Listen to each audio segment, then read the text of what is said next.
인생은 선택의 연속이라고 말합니다.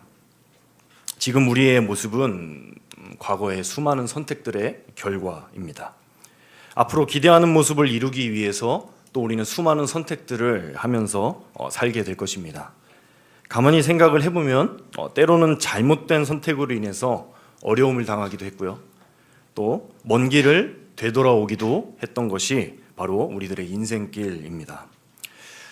하늘의 소망을 두는가 땅의 소망을 두는가, 성경은 인생의 두 갈래 길에 대해서 분명하게 우리에게 말씀을 하고 있습니다. 한쪽 길은 생명과 영생의 길이고요, 또 한쪽 길은 죄와 사망의 길이다 라고 우리에게 분명히 말씀을 하죠. 그런데 이 길은 두 갈래 길입니다. 한쪽으로 가면 다른 한쪽은 반드시 잃어버리게 되는 그런 길이죠. 어쩌면 이제 기성세대의 문제는 어떤 것이었냐면요, 양쪽 길 사이에서, 하나님의 길과 세상의 길 그 사이에서 어디로 가야 될까, 양쪽 발을 걸치고 양쪽을 다 취하고 싶었던, 쉽게 말해서 세상에서도 성공하고 또 천국도 가고 싶은 그런 양발을 걸치고 있었던 것이 기성세대의 문제였다라고 한다면요, 요즘 세대는요 더 심각한 문제가 있습니다. 두 갈래 길에서 어디로 가야 될지 몰라서 그냥 주저앉아 버린 거예요. 이제는 가고자 하지도 않습니다. 가서 실패하고 회개하고 되돌아올 생각조차 하지 않는 것이 바로 지금 시대입니다. 초등학생들 인터뷰한 것을 제가 잠깐 보게 되었는데요. 미래의 꿈에 대해서 이제 질문을 합니다. 여러분들도 이제 많이 들어서 아시겠지만 유튜버다, 그런 꿈조차도 얘기하는 친구들은 굉장히 복된 친구들이에요. 사실은요, 상당히 많은 친구들이 뭐라고 대답을 하냐면 꿈이 없다고 얘기를 합니다. 아, 꿈이 없구나, 앞으로 찾으면 돼가 아니에요. 아직 무엇을 할지 몰라서, 꿈이 아직 뭔지 잘 몰라서 꿈이 없다라고 얘기하는 것이 아니라 아무것도 되고 싶지가 않다는 겁니다. 아무것도 되고 싶지 않대요. 그러면서 이제 인터뷰에서 이제 그런 얘기들을 합니다. 그럼 어떻게 앞으로 살래? 그랬더니 이제 알바하면서 먹고 살면 되지 않겠어요? 하는 거예요. 알바가 나쁘다는 얘기가 아니에요. 어린 아이들이 그런 마음을 품게 된 그 이유에 대해서 이제 생각을 해보자는 거죠. 그렇죠. 정말 라떼는 저 때만 해도 저는 큰 사람 될 줄 알았습니다. 지금 커졌죠?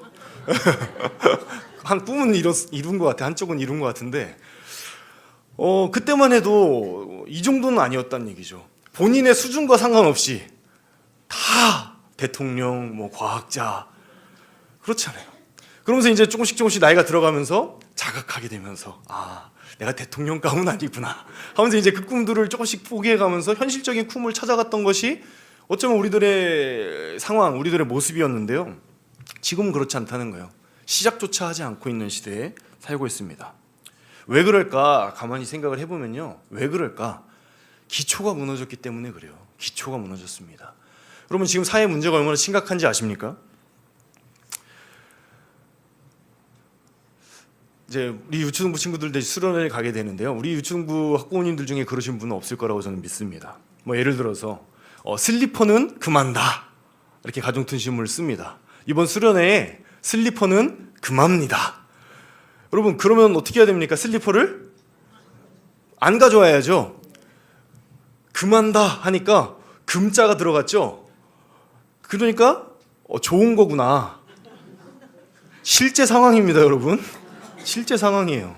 지금 학교에서 선생님들이 겪고 있는 실제 상황이에요. 금한다고 하지 않았냐? 좋은 거 아니냐? 한다는 거예요. 우천시 취소됩니다. 문의가 온다는 거예요. 장소가 갑자기 바뀌었어요? 선생님? 우천시는 어디예요? 내비에 찍어도 안 나오는데요? 웃을 일이 아니에요. 웃을 일이 아닙니다.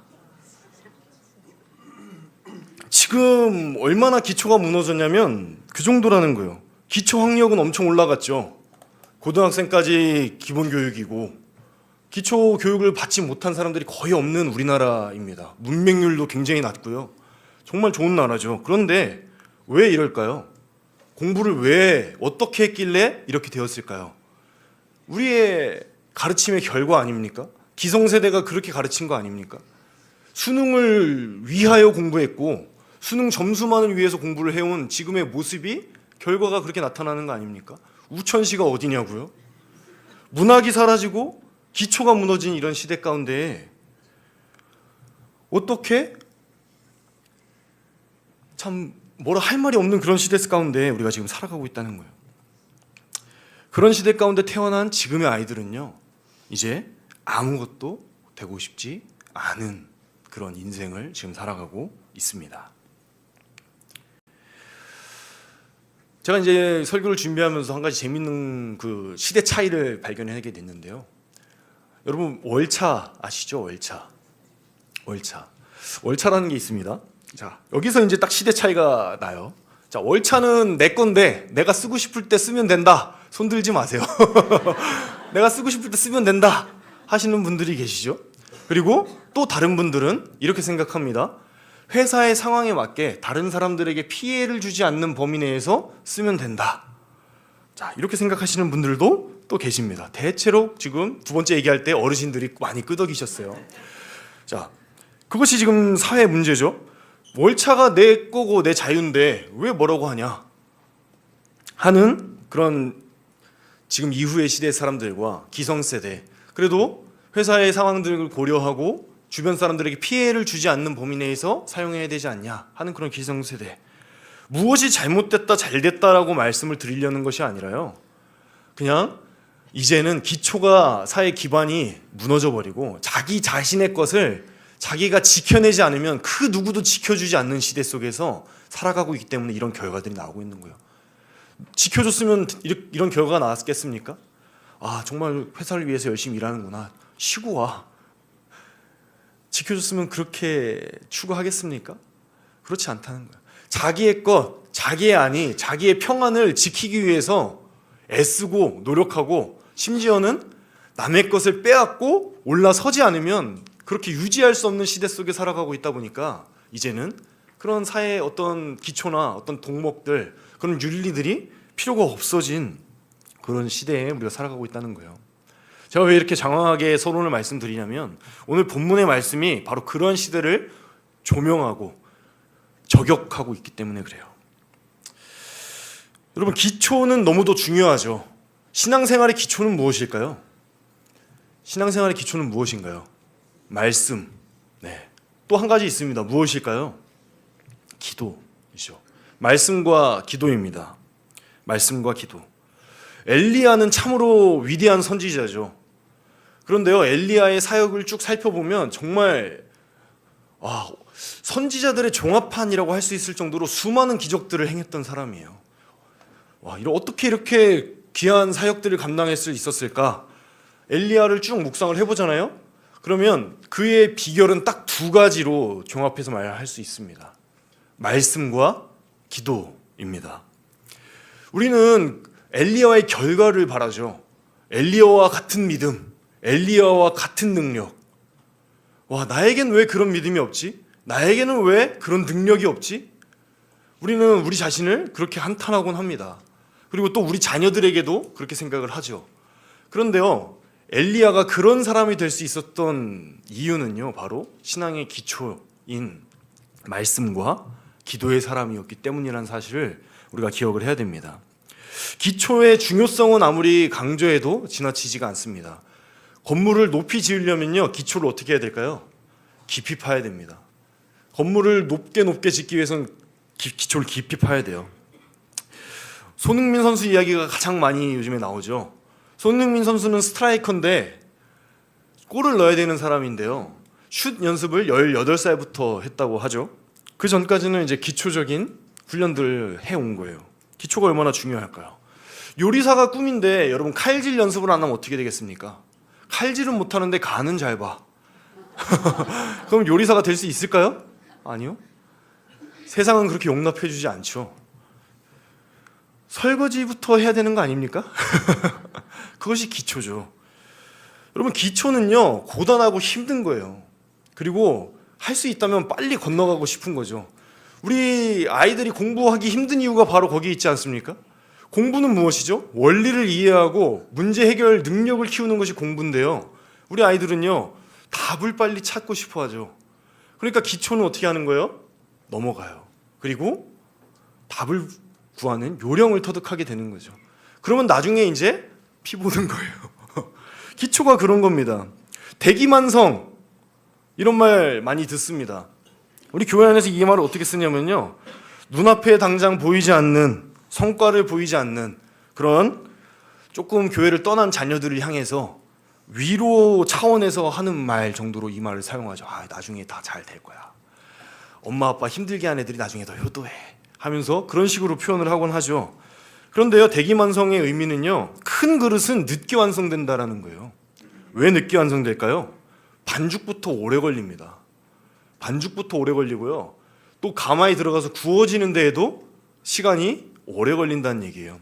다른 말로 하면요, 대기만성에 담긴 의미는 기초를 오랫동안 다진 사람이 나중에 크게 된다라는 의미예요. 그래서 아직 결과가 나타나지 않는다고 하더라도 기초에 대한 투자를 아끼지 마라. 그리고 우리의 다음 세대를 향해서도 그러한 시각을 가지고 바라보라 하는 그런 의미가 있습니다.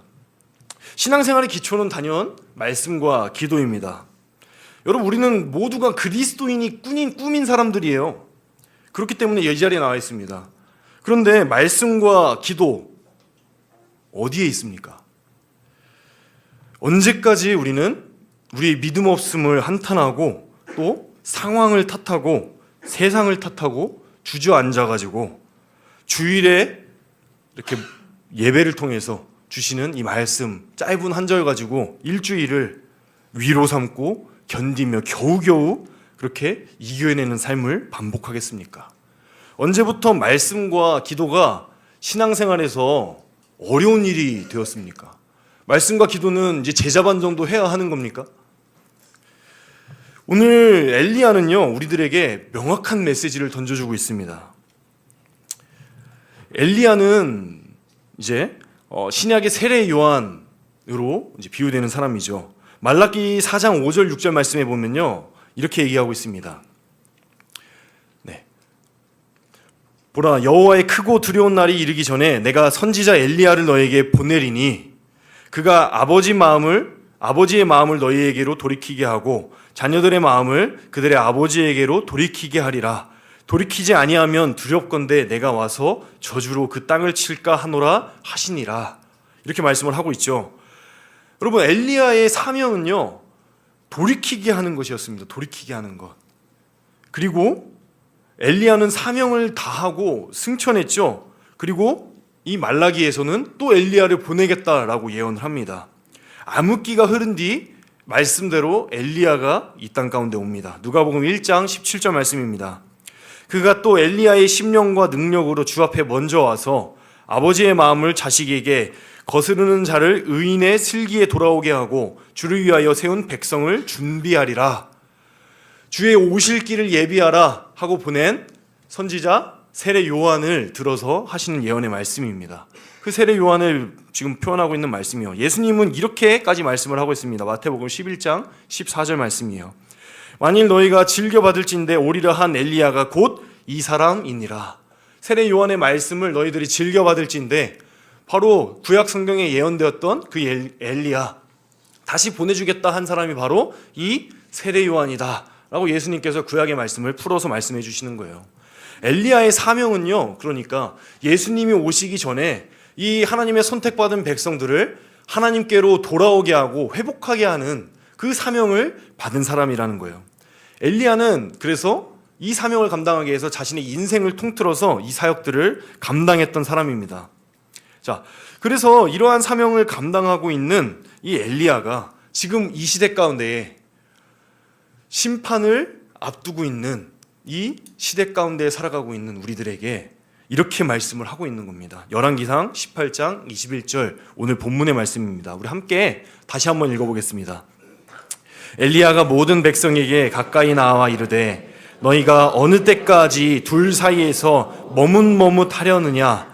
여호와가 만일 하나님이면 그를 따르고 바알이 만일 하나님이면 그를 따를지니라 하니 백성이 말 한마디도 대답하지 아니하는지라. 우리는 묵묵부답하고 있지는 않습니까? 우리의 시대에는 그렇습니다. 아합 왕 이전의 시대는 아합 왕은 이전의 그 어떤 왕들보다도 악한 왕이었다라고 성경이 평가하고 있죠. 이세벨을 아내로 맞이하고 바알과 아세라 신을 섬겼던 우상 숭배자의 대표입니다. 바알 우상의 대표적인 능력이 바로 비예요. 비. 그래서 바알을 잘 섬기면 비를 준다 이렇게 믿었습니다. 또 아세라는 풍요의 상징입니다. 그래서 아세라를 잘 섬기면 이 비와 또 열매를 맺어서 풍요로운 가운데 먹고 사는데 아무 문제 없는 인생을 살 수 있다. 그런 의미를 담고 있는 것이죠. 그렇기에 엘리야는 어떻게 등장을 합니까? 가뭄으로 등장을 합니다. 내 말이 없으면 이 땅에 비가 내리지 않을 것이다 하면서 가뭄으로 등장하는 이유가 바로 거기에 있어요. 그들이 섬기는 우상, 그 우상은 헛된 것이다. 너희들이 지금 찾고 추구하는 그 문제 해결은 헛된 것이다. 바로 너희들이 섬기는 그 바알은 무능력한 우상이다 라는 것을 선포함으로써 이 엘리야가 사역을 시작을 하는 것이죠. 여러분, 문제로 인식하는 것은 굉장히 중요합니다. 대부분의 경우는 문제를 인식하지 못하기 때문에 문제가 해결이 안 되죠. 길을 잃어버린 아합은요, 문제의 원인을 제대로 파악하지 못합니다. 어쩌면 하고 싶지 않은 것 같기도 해요. 그래서 자기 나름대로 문제 해결을 하기 위해서 쉴 새 없이 달려가는 아합의 모습을 우리가 성경을 통해서 확인할 수 있습니다. 열왕기상 18장 5절 말씀에 이렇게 말씀을 하고 있어요. 아합이 오바댜에게 이르되 이 땅의 모든 물 근원과 모든 내로 가자. 혹시 꼴을 얻으리라. 그리하면 말과 노새를 살리리니 짐승을 다 잃지 않게 되리라 하고. 어떤 모습입니까? 이 땅의 모든 물 근원과 모든 내로 가자. 이 땅을 샅샅이 뒤져서 물을 찾자는 거예요. 지금 물은 왜 끊겼습니까? 가뭄이 왜 시작이 됐습니까? 우상 숭배 때문에 시작이 됐죠. 하나님을 온전히 섬기지 않고 이방 우상신을 함께 겸하여 섬김으로 인하여서 하나님께서 이스라엘 백성을 향해서 심판을 내리셨잖아요. 그래서 가뭄으로 엘리야가 사역을 시작했죠. 그래서 이 가뭄은 우상 숭배 때문에 시작된 가뭄이란 말이에요. 여러분, 문제가 뭐예요? 우상 숭배예요. 그런데 지금 아합은 무엇을 찾아 나가고 있는 거예요? 물을 찾아 나가고 있는 거예요. 내로 가자. 꼴을 얻자. 얼마나 미련한 모습입니까? 여러분, 우리의 인생을 잘 돌아보시길 바랍니다. 우리의 인생도 사실 이 모습과 별반 다르지 않다는 거예요. 문제의 원인은요, 사실 하나님과 우리의 관계에 있죠. 그런데 우리는 자꾸 그 문제의 결과들을 보고서 그 결과를 찾아 떠납니다. 그리고 그것을 해결하기 위해서 아둥바둥 이리저리 전국을 헤매죠. 나를 도와줄 수 있는 사람이 어디 있을까? 이 문제를 해결해 줄 수 있는 유력한 사람은 누굴까? 아프면 주변에 의사 누구 없나? 우리는 수많은 인생의 문제들을 만날 때 가장 먼저 생각하는 것이 무엇이냐면 그 문제를 어떻게 해결할까를 생각한다는 거예요. 그 문제가 왜 생겼는가? 하나님과 나와의 관계는 지금 제대로 되어 있는가? 그것을 점검해보지 않는다는 것이죠. 아합과 별반 다르지 않은 그런 모습입니다. 또 한 가지 있습니다. 열왕기상 18장 17절 말씀이에요. 엘리야를 볼 때에 아합이 그에게 이르되 이스라엘을 괴롭게 하는 자여 너냐? 야, 너 때문에 지금 가뭄 생긴 거 아니야? 라고 아합은 엘리야를 탓합니다. 문제는 뭐예요? 이스라엘이 우상 숭배한 것이 문제죠. 엘리야가 문제입니까? 엘리야가 기도한 것이 문제예요? 아니에요. 문제의 원인은요, 회개하지 않고 돌이키지 않는 이스라엘 백성들입니다. 그런데 아합은 이렇게 얘기하는 거예요. 엘리야, 너 때문에 이스라엘이 괴로워. 제가 이제 좋아하는 성어가 몇 개 있는데요, 오늘 말씀 묵상하는데 그것이 생각났습니다. 군자 구적이 소인 구저인이라는 성어가 있습니다. 군자는 자기에게서 찾고 소인은 다른 사람에게서 찾는다. 조금 더 해석하자면요, 군자는 문제의 원인을 자기에게서 찾고 소인은 문제의 원인을 다른 사람에게서 찾는다는 거예요. 저는 어렸을 때부터 이 군자가 되고 싶었거든요. 사역을 시작하기 전에도 사실 군자 같은 삶을 좀 살고 싶었습니다. 그런데 이 말씀이 우리 가운데, 마음 가운데 꼭 새겨야 되는 그런 한 구절이 아닌가 싶어요. 여러분, 문제의 원인은요, 우리 밖에 있지 않습니다. 우리의 상황에 있지 않고요, 우리가 처해 있는 현실에 있지 않습니다. 문제의 원인은요, 어디에 있냐면요, 바로 나 자신에게 있어요. 내가 과연 하나님과 올바른 관계를 맺고 있는가? 내가 과연 하나님을 진짜 참된 하나님으로 내가 믿고 있는가? 그곳에 문제의 원인이 있지 우리 밖에 있지 않다는 거예요.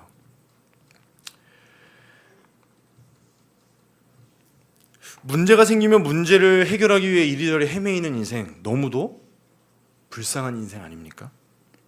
맘카페 찾아보고 또 비슷한 사례 없는지 인터넷에 검색해보고 주변에 아는 변호사, 아는 의사, 도움 줄 수 있는 유력한 사람들 없는지 찾아봅니다.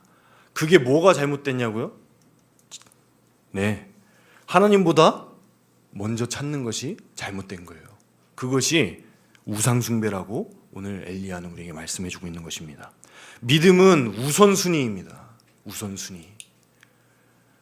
하나님보다 먼저 의지하고 더 의지하고 하나님보다 더 기대할 만한 것들을 찾는 것 자체가 우상숭배라는 말이에요. 다른 말로 하면요, 순위가 잘못되면 그것은 믿음이 아니란 얘기입니다. 순위가 바뀐 거, 내가 먼저 찾긴 하는데 그래도 하나님 찾아.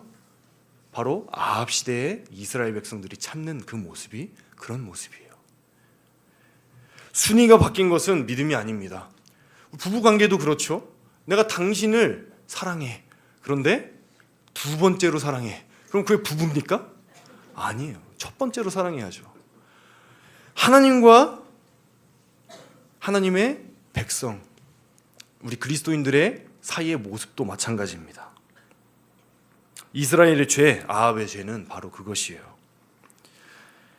자신의 문제를 해결하기 위해서 문제를 문제로 제대로 보지 못하고 하나님보다 먼저 자기 자신들을 위해서 바알을 섬기고 자기 자신들을 위해서 아세라를 섬겼던 그것, 바로 자기 자신들을 위해서 믿음을 가졌던 그 자리가 바로 우상 숭배의 자리다 라는 말씀을 엘리야가 우리에게 전해주고 있는 것입니다. 그런 우리들에게 엘리야는 자신의 인생을 통틀어서요, 하나님의 말씀을 전해줍니다.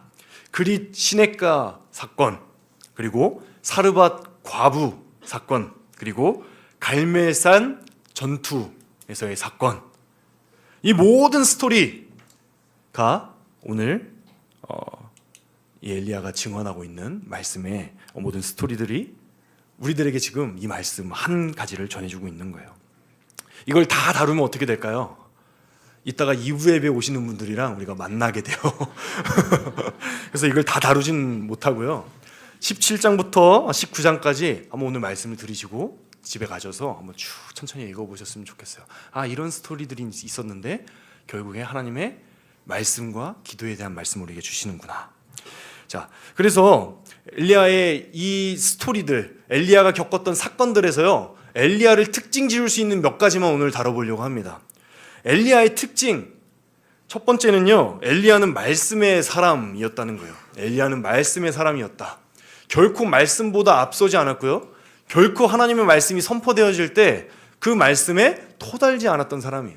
그 말씀에 순종함으로 나아갔던 사람입니다. 첫 번째, 그릿 시냇가에서 있었던 일인데 열왕기상 17장 2절 말씀입니다. 여호와의 말씀이 엘리야에게 임하여 이르시되, 여호와의 말씀이 임합니다. 그리고 열왕기상 17장 5절 말씀, 그가 여호와의 말씀과 같이 하여 곧 가서 요단 앞 그릿 시냇가에 머물매. 여호와의 말씀이 임하자 엘리야는 떠납니다. 그릿 시냇가로 떠났어요. 자, 사르밧 과부를 만나게 되는 경우도 마찬가지입니다. 열왕기상 17장 8절 말씀이에요.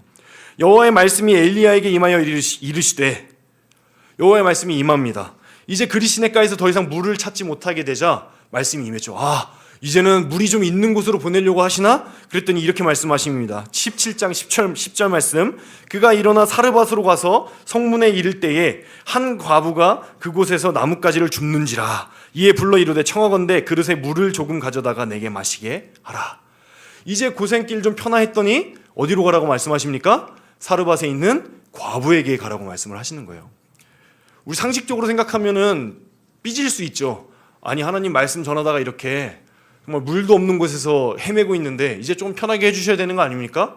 과부에게 가라니요. 당시에 과부는 어떤 사람들입니까? 정말 헐벗고 굶주리고 자기의 인생조차도 건사할 수 없었던 그런 사람들인데 그곳으로 가라니요. 그러나 엘리야는 갑니다. 왜요? 하나님께서 말씀하셨기 때문에 그래요. 그리고 한 가지 더 있습니다. 아주 우리가 잘 알고 있는 사건이죠. 갈멜산 전투의 사건입니다. 열왕기상 18장 36절 말씀입니다. 저녁 소재 드릴 때에 이르러 선지자 엘리야가 나와서 말하되 아브라함과 이삭과 이스라엘의 하나님 여호와여, 주께서 이스라엘 중에서 하나님이신 것과 내가 주의 종인 것과 내가 주의 말씀대로 이 모든 일을 행하는 것을 오늘 알게 하옵소서. 엘리야는요, 갈멜산 전투에서도 하나님의 말씀대로 그 전투에 임합니다. 우상을 섬기는 자들이 앞에 와서 칼춤을 추고 있어요. 불을 붙이고 자해하며 온갖 할 수 있는 고성을 지르고 할 수 있는 모든 노력들을 다 쏟아냅니다. 그러나 하늘로부터 불이 떨어지지 않죠. 제단의 제물이 불살라지지 않습니다. 그러나 엘리야는 느긋합니다. 왜 느긋할까요? 아직 하나님의 때가 되지 않았기 때문에 그래요. 하나님께서 제사로 드리라고 명하신 그때, 제사 드릴 때가 되어서 엘리야는 제단을 쌓기 시작을 합니다. 무너졌던 제단들을 수축하고요, 다시 한번 그 제단을 일으키죠. 백성들이 그 모습을 지켜보고 그 앞에 나옵니다. 그리고 엘리야는 하나님의 말씀대로, 성경의 가르침대로 하나님께 예배하기 시작합니다. 제사 드리기 시작하는 거예요. 그리고 그렇게 하나님의 말씀대로 제사 드릴 때에 하나님의 약속대로 그 제단 가운데에 불이 임합니다. 그것이 이 엘리야가 살아온 모습이에요. 엘리야는 그래서 말씀대로 살았던 말씀의 사람입니다. 여러분, 말씀 얼마나 중요합니까? 로마서 10장 17절 말씀은 우리에게 이렇게 말씀하고 있습니다. 다 같이 읽어보겠습니다. 그러므로 믿음은 들음에서 나며 들음은 그리스도의 말씀으로 말미암았느니라. 여러분, 말씀에서부터 믿음이 나옵니다.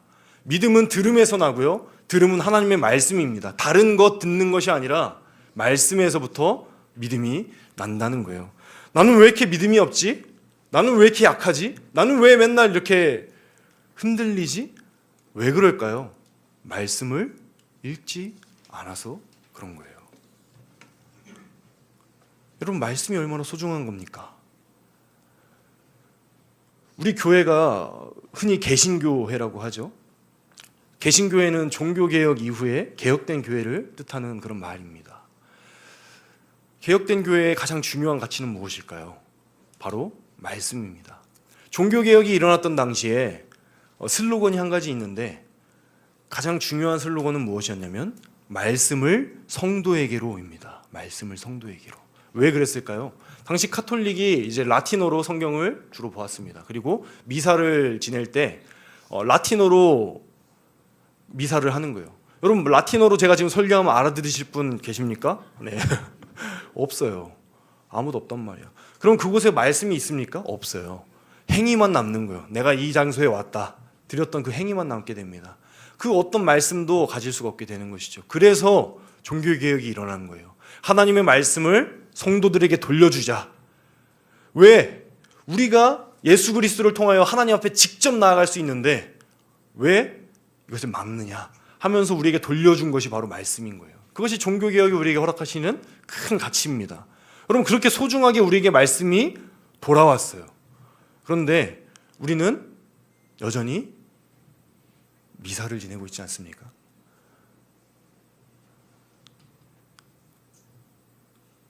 믿음은요, 들음에서 나고 들음은 하나님의 말씀에서부터 시작이 됩니다. 여러분, 말씀을 읽으셔야 돼요. 이런 설교하는 것도 참 부끄럽습니다. 여러분, 큐티책은 왜 생겼을까요? 제가 지금 큐티책 들고 나왔는데 말씀을 안 읽어서 생겼죠. 말씀을 너도 나도 잘 읽으면 큐티책이 생겼을까요? 아니요. 말씀을 안 읽으니까. 최소한 하루에 그러는 거 아닙니까? 얼마나 말씀을 우리가 안 읽으면 이렇게 큐티책까지 만들어서 그래 최소한 하루에 한 장은 읽자 하면서 말씀을 읽어야 되는 그런 상황 중에 우리가 있겠습니까? 다시 한번 믿음은 들음에서 나고요. 들음은 하나님의 말씀에서부터 납니다. 다시 한번 하나님의 말씀이 주시는 그 은혜들 마음 가운데 새기시면서요. 오늘 당장부터 말씀 성경책 펴시고 읽으시길 바라요. 그 가운데 하나님께서 우리에게 믿음의 믿음으로 더하실 줄로 믿습니다. 엘리야의 특징 두 번째 있습니다. 두 번째는요. 엘리야는 기도의 사람이었다는 거예요. 기도의 사람. 이 역시도 마찬가지입니다. 사르밧 과부 아들을 만났습니다. 그가 이제 죽게 되었죠.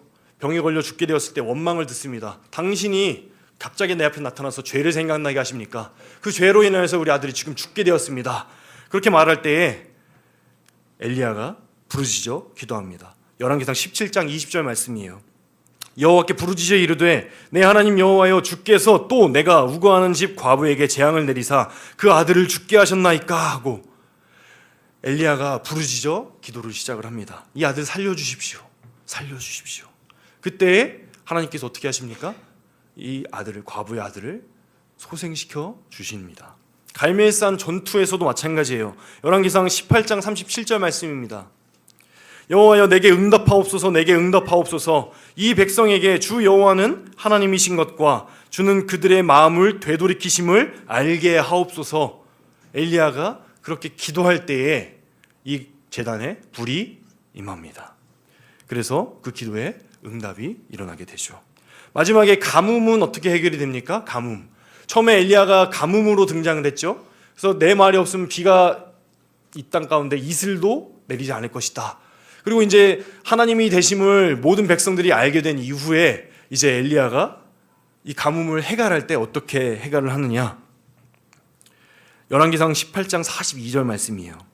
아합이 먹고 마시러 올라가니라 엘리야가 갈멜산 꼭대기로 올라가서 땅에 꿇어 엎드려 그의 얼굴을 무릎 사이에 넣고. 여러분, 엘리야는요 하나님의 말씀대로 사역한 사역자였어요. 그러면 우리가 하나님의 말씀대로 사역하면 무엇을 기대할 수 있습니까? 하나님께서 말씀대로 이루실 것을 기대할 수 있어요. 그럼 우리가 기도할 필요가 있습니까? 여기서 이제 중요한 질문이 생기죠. 아니, 하나님의 뜻대로 다 될 거면 우리가 뭐하러 기도를 하지? 하나님은 하나님의 뜻대로 모든 일들을 이루어 가시는데 그 가운데 우리 성도의 기도를 통해서 일하시기를 원하시기 때문에 그래요.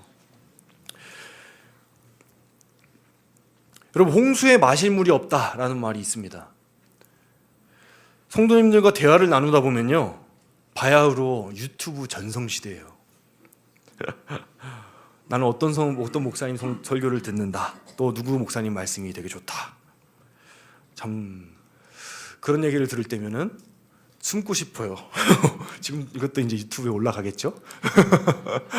참 부끄럽고 참 무명의 설교자로서 참 그래요. 그런데 네 어쨌든 그런데 제가 지금 얘기하고자 하는 거는요 그렇게 주옥 같은 설교들을 그냥 아무데서나 쉽게 들을 수 있어요. 그런데 그러면 우리 신앙인의 수준이 엄청 높아져야 되는 거 아닌가? 세상은 왜 여전히 기독교를 욕하고 있고요? 왜 교회는 여전히 이렇게 욕을 먹고 있고 우리들의 현재 주소는 여전히 왜 바닥을 설설 기면서 정말 그렇게 힘겨운 신앙생활을 우리들은 살아가고 있을까요? 말씀이 기도로 삶의 능력이 되어야 되는데 지식으로 자리하기 때문이 아닌가? 상황윤리라는 아주 오래된 책이 한 권 있습니다. 조세 플래처라는 사람이 쓴 책인데요. 율법주의적인 신앙과 무율법주의적인 그런 신앙 사이에서 사랑을 중심으로 중도를 찾고자 노력했던 그런 책이에요. 그런데 노력은 가상했는데 여러 가지 신학적인 문제들이 발생합니다. 그 중에서도 가장 큰 문제는 무엇이냐면요. 상황에 따라서 진리까지도 왜곡하게 되는 그런 심각한 문제가 있다는 거예요. 한 번은 이제 조세 플래처와 그러니까 이 상황윤리라는 책을 쓴 사람과 복음주의 신학자인 존 몽고메리라는 사람이 이제 샌디에고 대학에서 논쟁을 벌인 적이 있다고 합니다. 상황윤리를 말하는 조셉 플래처는 이렇게 얘기해요. 꼼짝 못하고 죄를 범할 수밖에 없는 상황, 그런 상황. 예를 들면 누가 내 머리에 총을 들이밀면서 범죄를 저지르라 하는 그런 상황까지도 얘기할 수 있을 거예요. 그런 상황을 제시하면서 그런 상황이 나에게 다가올 때 당신은 어떻게 하겠느냐라고 몽고메리 교수에게 질문을 하는 거예요. 그때 이제 몽고메리 교수가 이렇게 대답을 합니다. 내가 그러한 상황 속에 있다면 혹 죄를 범하게 될지도 모르겠습니다. 그러나 나는 죄를 범하지 않았습니다. 나의 행동의 동기는 사랑이기 때문에 내 행동은 선한 것입니다. 내 행동은 어쩔 수 없는 것이었기 때문에 죄가 아닙니다 라면서 나 자신을 합리화시키지는 않겠습니다. 대신에 나는 하나님 앞에서 죄를 범하였다는 사실을 인정하겠습니다. 그리고 십자가 앞으로 나와서 우리 주님 앞에 무릎을 꿇고 그분께 용서를 구하겠습니다. 이렇게 답변을 했다고 합니다. 갑자기 이게 무슨 말일까요? 여러분, 말씀이요 우리 가운데 지식으로 자리하면요 이렇게 상황윤리로 빠진다는 거예요. 어떤 상황 가운데에서는 이렇게 할 수 있었고 어떤 상황 가운데는 이렇게 할 수 있었고, 어떤 부모가요 자녀가 어려움을 당할 때 그래 내 말 안 듣더니 그럴 줄 알았다, 물론 입으로 하실 수도 있어요. 그런데 진심으로 그렇게 하진 않죠. 그렇죠? 접해서라도 가르쳐놨어야 되는데, 그렇죠? 그때 돌이켰어야 되는데. 그것이 부모 마음 아닙니까? 다른 말로 하면요 책임을 지는 마음 아니에요? 말씀과 기도의 능력이 살아있는 사람은요 책임지는 사람이에요. 책임을 같이 지는 겁니다. 자녀의 문제를 부모가 책임을 지고요, 자신이 올바로 가르치지 못한 것, 그것에 대해서 그 책임을 통감하고 후회하는 것이 바로 부모죠. 가끔 교회 안에서요 이런 분들 계십니다. 교회 밖에 계신 분들 같이 말씀하시는 분들 계세요. 교회 밖에서 교회가 어떻고 교회가 어떻고.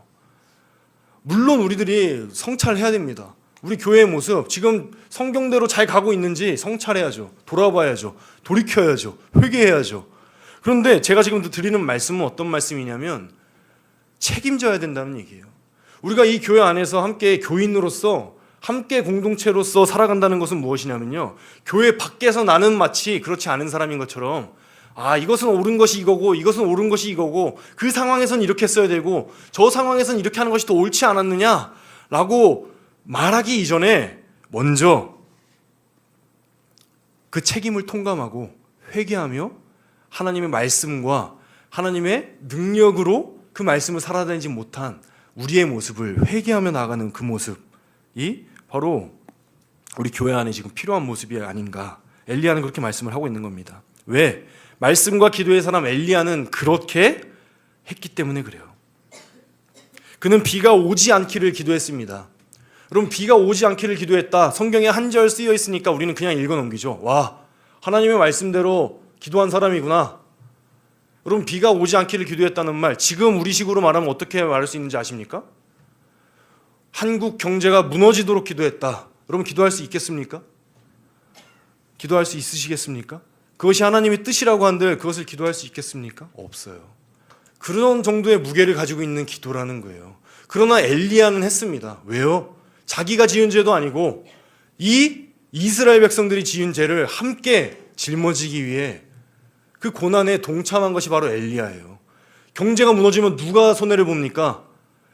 비가 없으면 엘리야는 천국에서 물이 떨어져 가지고 물을 마십니까? 아니에요. 이 땅 가운데 살고 있는 엘리야 역시도 물이 없으면 갈증이 생기는 것은 마찬가지예요. 그러나 하나님의 말씀이기 때문에 그것을 기도했던 것이 바로 엘리야의 인생이라는 거예요. 여러분, 우리는 이렇게 시대의 아픔과 시대의 상황에 함께 책임지는 사람들이에요. 그것이 말씀과 기도로 살아가는 사람들의 모습입니다. 세상 악해서 나는 할 수 없어. 이렇게 더러워진 세상 우리는 어떻게 할까 하는 것이 아닙니다. 말씀과 기도를 회복하고 그 말씀과 기도로 다시금 일으켜 세울 것이 바로 우리들이 해야 될 그런 역할입니다. 우리는 이 시대를 끌어안고 함께 기도해야 할 책임이 있는 사람들입니다. 말씀만 가지고 지식으로 정죄하며 나가는 것이 아니라 그 가운데 기도의 능력으로 그 기도를 담아서 정말 말씀과 기도가 살아 역사하는 모습들을 이 세상 가운데 보여주어야 하는 것이 바로 우리 그리스도인들이 살아야 될 믿음의 모습입니다. 왜 이것을 이렇게 강하게 강조하느냐? 바로 엘리야의 세 번째 특징 때문에 그래요. 엘리야의 세 번째 특징. 엘리야의 특징 세 번째는요, 바로 엘리야는 증거의 사람이었다는 겁니다. 증거의 사람. 본인이 좋든지 싫든지 상관없습니다. 엘리야를 지켜보는 사람들이 있었다는 거예요. 첫 번째는 사르밧 과부입니다. 우리 사르밧 과부의 고백을 한번 보겠습니다. 열왕기상 17장 24절 말씀 다 같이 읽어보겠습니다. 여인이 엘리야에게 이르되 내가 이제야 당신은 하나님의 사람이시오 당신의 입에 있는 여호와의 말씀이 진실한 줄 아노라. 이제야 이 여인은 고백합니다. 엘리야가 하나님의 말씀을 따라서 그곳에 왔고 기도의 능력으로 하나님의 능력을 나타내 보인 그 이후에 이 여인은 이제야 고백을 하게 된다는 거예요. 갈멜산에서는 어땠습니까? 열왕기상 18장 39절 말씀입니다. 함께 읽어볼게요.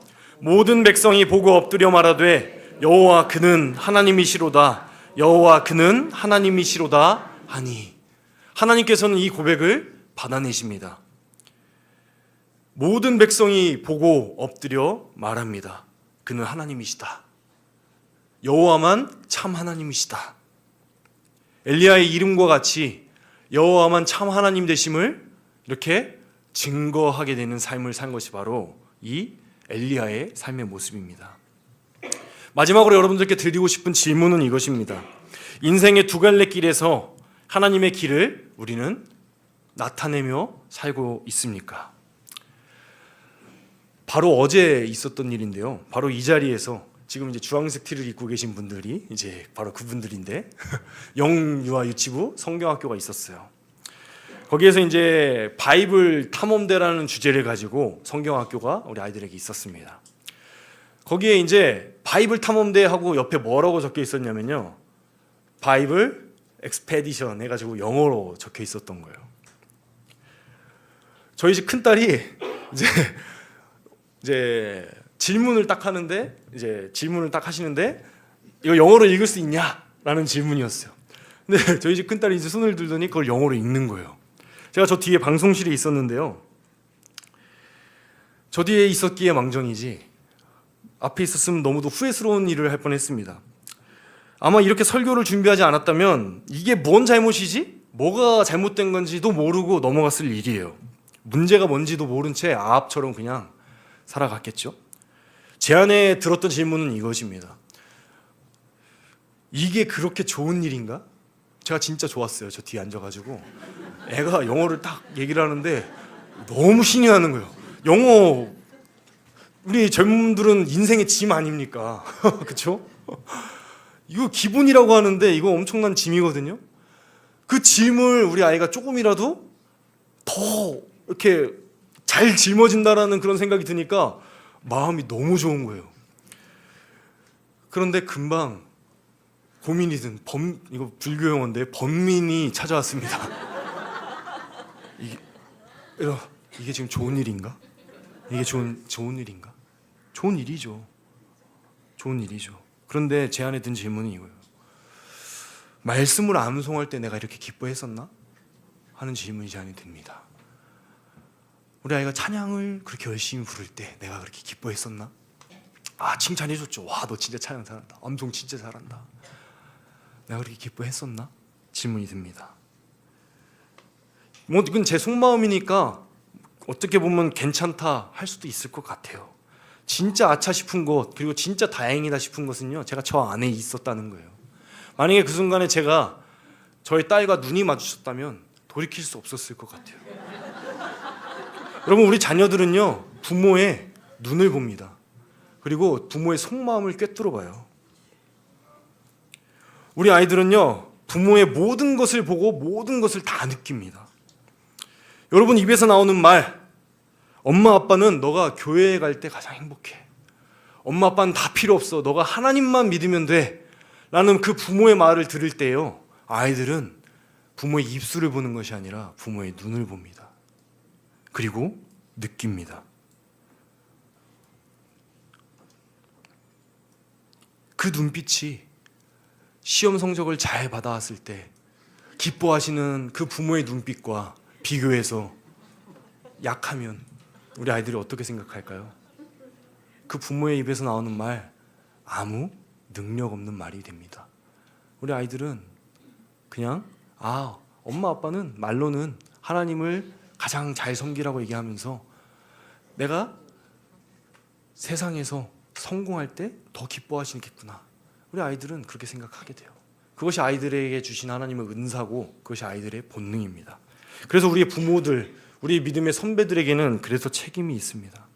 그래서 제가 아차 싶다는 거예요. 제가 격려해줬던 그 눈빛, 와, 너 말씀을 참 잘 외우는구나. 아빠는 너가 하나님만 믿으면 돼.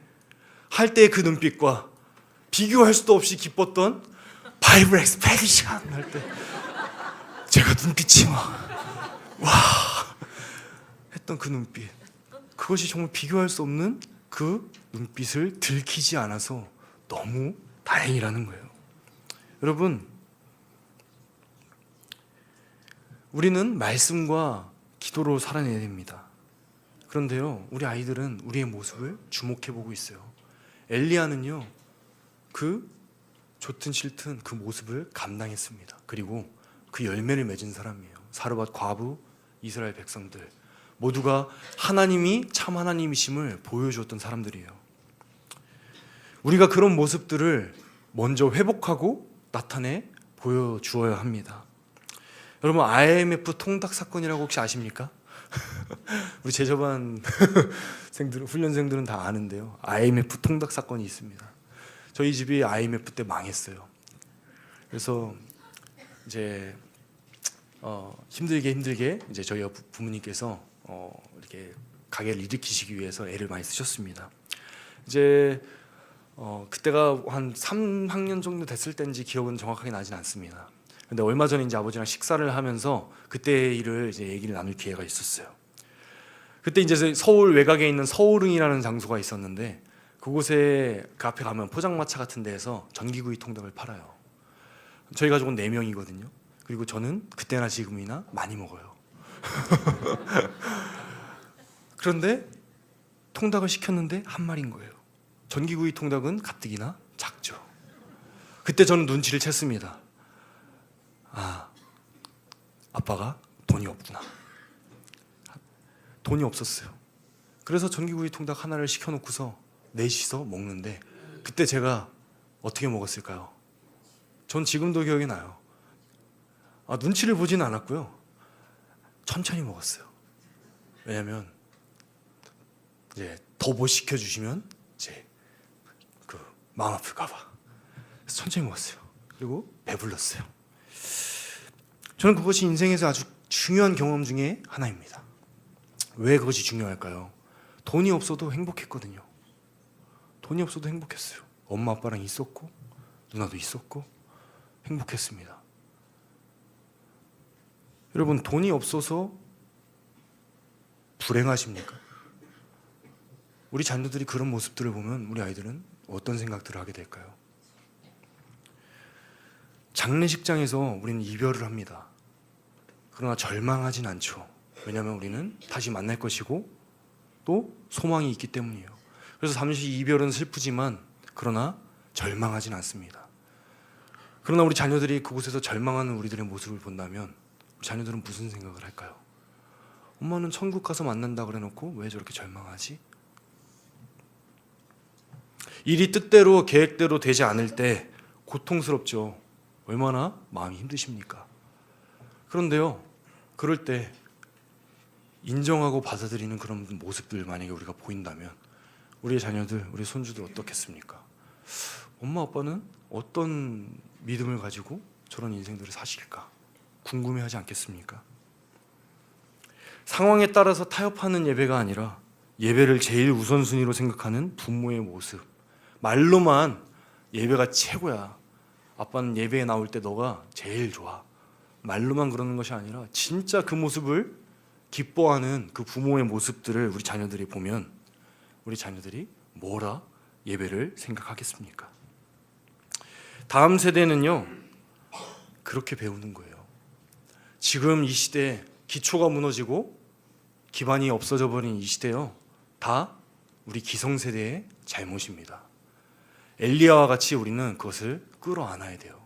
그리고 함께 가뭄을 견디고 함께 말씀을 회복하고 함께 기도로 그 능력을 경험하면서 다시 세워져 가야 되는 것이 바로 우리들의 사명이고 우리들에게 하나님께서 요구하시는 말씀입니다. 왜 능력이 없는가? 말씀과 기도가 없기 때문에 그래요. 오늘 말씀을 마치면서 이제 함께 찬양으로 고백하면서 나아갔으면 좋겠는데요. 우리는 이 악하고 더러운 세상 속에서 우리뿐만 아니라 우리의 자녀들이 승리하기를 바랍니다. 그래서 세상의 다양한 방법들을 아이들에게 전수해주기 바쁘죠. 영어, 세상에서 이길 수 있는 방법, 기술, 스펙, 얼마나 기쁩니까? 자녀들이 착착 따라와주면. 그런데요, 오늘 말씀은 우리들에게 말씀합니다. 우리가 진짜로 세상에서 승리할 수 있는 유일한 방법은 하나님의 말씀을 회복하고요, 그리고 기도로 그 말씀을 사는 것이다. 우리에게 말씀합니다. 우리의 모습이 이 믿음의 증거가 되어서 우리의 다음 세대가 우리의 모습을 보고 쫓아왔으면 좋겠어요. 길 잃어버린 이 시대에 믿음의 길을 다시금 회복하고 보여줄 수 있는 우리들이 되기를 소원하는 마음을 담아서 함께 찬양으로 고백하면서 나갔으면 좋겠습니다. 마음을 담아 고백하겠습니다.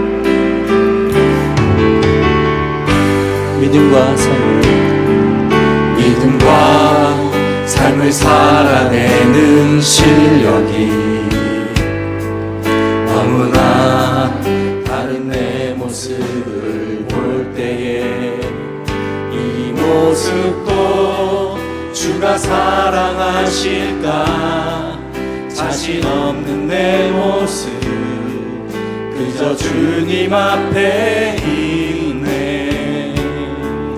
나 같은 자도 사랑하여 주시고 한 번도 나를 떠나지 않으셨네.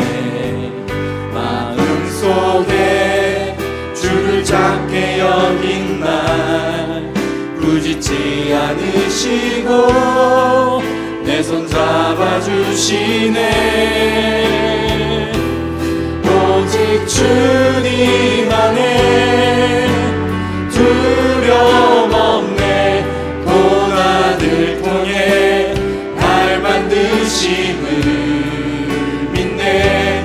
주님만이 내 모든 것 되시네. 주의 강한 손 날 붙드시네. 오직 주님 안에 소망 있네.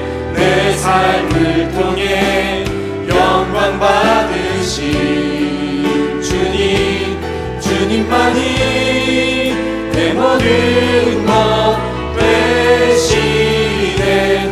주의 선하신 나 노래하네.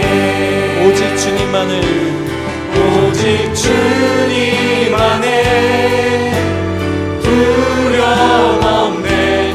고난을 통해 날 만드심을 믿네. 주님만이 내 모든 것 되시네. 주의 강한 손 날 붙드시네. 오직 주님 안에 소망이 있네. 내 삶을 통해 영광 받으신 주님, 주님만이 내 모든 것 되시네. 주의 선하신 나 노래하네. 이 시간 함께 기도했으면 좋겠습니다. 믿음은 들음에서, 들음은 하나님의 말씀으로 말미암습니다. 이 말씀은 또 기도를 통해 우리에게 능력으로 나타나게 됩니다. 말씀과 기도, 바쁘다는 핑계로 나의 게으름을 합리화했던 모습들을 회개합시다. 말씀과 기도를 이 시간 회복시켜 주시옵소서. 이 신앙생활의 기초를 주님 회복시켜 주시옵시고, 더 이상 넘어지고 패배하는 그런 신앙이 아니라 엘리야와 같이 승리하고 증거되어진 그런 삶을 나를 통해 나타내 보여주시옵소서. 나를 통하여 나의 배우자가, 나의 자녀가, 나의 손주들이, 또 우리 교회와 이 세상 가운데에 나와 만나는 모든 사람들 가운데에 주님의 말씀이 증거되어지게 하여 주시옵시고, 하나님의 말씀과 기도가 능력이 있는 살아있는 하나님의 역사하심을 경험하게 되는 그 통로가 되는 것을 우리가 증언하며 살아갈 수 있도록 우리의 삶을 새롭게 회복시켜 주시옵소서. 우리 함께 기도하며 나아가도록 하겠습니다. 하나님 아버지 감사합니다.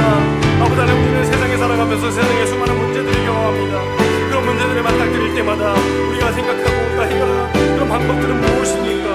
우리가 취하는 방법들은 세상의 기술을 이기고 그 문제를 해결할 수 있는 방법들을 찾습니다. 아버지 하나님, 우리가 하나 발견하는 것은 그 문제의 원인이 무엇인가 하는 것입니다. 문제의 원인은 무엇입니까? 하나님과 나와의 관계 있지 않습니까? 하나님과 무너진 관계 속에서 우리 문제의 원인을 발견하게 되십니다. 아버지 하나님, 우리가 그 관계를 회복하기 원합니다. 그 엘리야의 비결을 우리가 배우기 원합니다. 아버지 하나님, 엘리야의 비결은 무엇입니까? 아버지 하나님, 말씀을 따라 살았던 엘리야의 비결을 우리가 배우기 원합니다. 아버지 하나님, 말씀이 정말 우리에게 믿는 원하시는 그 통로인지 우리가 알면서도 그 말씀을 읽지 않았던 우리들의 모습을 주님 앞에 얘기하기 원합니다. 아버지 하나님, 그리스도인으로 살아가기 원한다고 하셔서도 말씀을 읽지 않았던 우리의 모습, 얼마나 아버지 하나님 그 모습의 모습입니까? 아버지 하나님, 말씀을 읽는 것이 힘들고 피곤하고 늘 우리의 뒷전이고 우리 인생 가운데서 해결할 모든 과업들을 다 해결하기에 그것이 우리의 말씀이지 않았습니까? 아버지 하나님, 그 무슨 무거지 우리의 우상 숭배와 같은 그런 신앙들을 주님 회복시켜 주시옵소서. 정말 말씀이 회복시키는 우리 함께 꿈꾸는 게 형님의 내 세상 하여 주시옵소서. 아버지 하나님, 우리가 기도를 열심히 하기 원합니다. 아버지 하나님, 말씀이 말씀대로 이루어지도록 기도를 무엇인지 하셨습니다. 아버지 하나님, 우리가 기도하는 이유는 어디에 있습니까?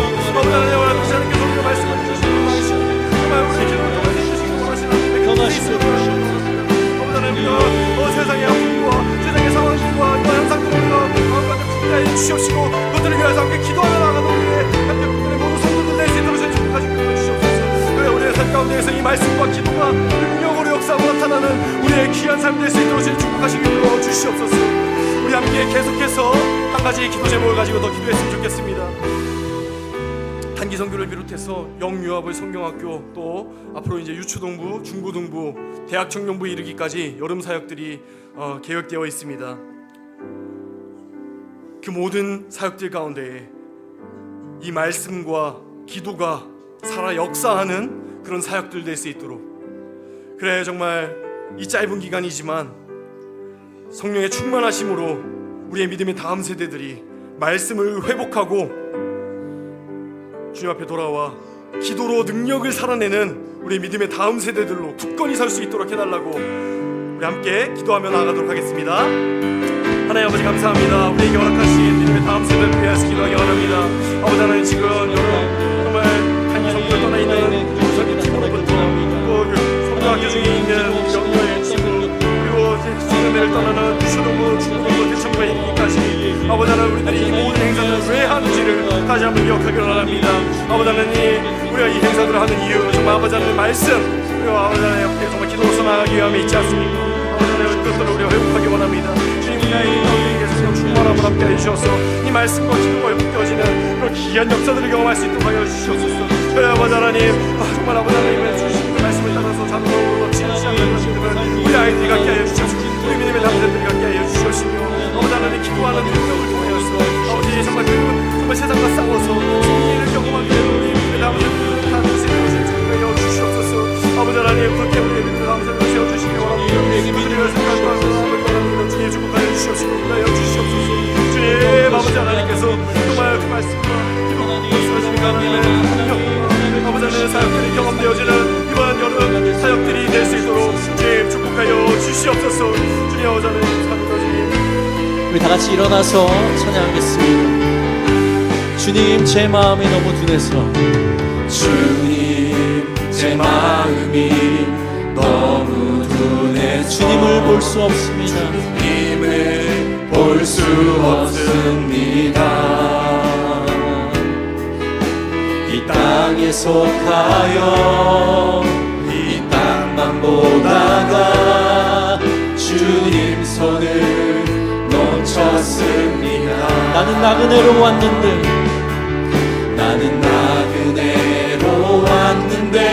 왜 주저앉게 되었나. 나는 정직이인데 언제부터 내 삶의 주인이 되어버렸나. 믿음이 없이는 기쁘시게 못하나. 고된 수고도 다 헛된 뿐이라. 믿음이 없어서 무너진 삶의 모든 자리에 다시 주님을 기다리. 믿음이 없이는 기쁘시게 못하나니. 믿음이 없이는 기쁘시게 못하나. 주를 찾는 자 반드시 만나리. 믿음이 없어서 무너진 삶의 모든 자리에 다시 주님을 기다리. 다시 한번 외칩시다. 믿음이 없이는 기쁘시게 못하나니. 믿음이 없이는 기쁘시게 못하나. 주를 찾는 자 반드시 만날 것입니다. 반드시 만나리. 믿음이 없어서 무너질 삶의 모든 자리에 다시 주님을 다시 주님을 기다립니다. 다시 주님을 기다립니다.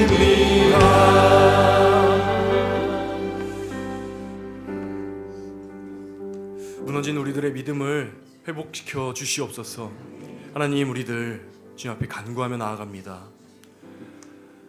믿음은 들음 하나님의 말씀에서 나는 줄 우리가 알면서도 주의 말씀을 읽지 아니하고 그 말씀을 듣지 아니하고 그 말씀을 행하지 아니하였던 우리들의 모습들 주님 앞에 회개하며 나아가오니 주의 용서하여 주시옵소서.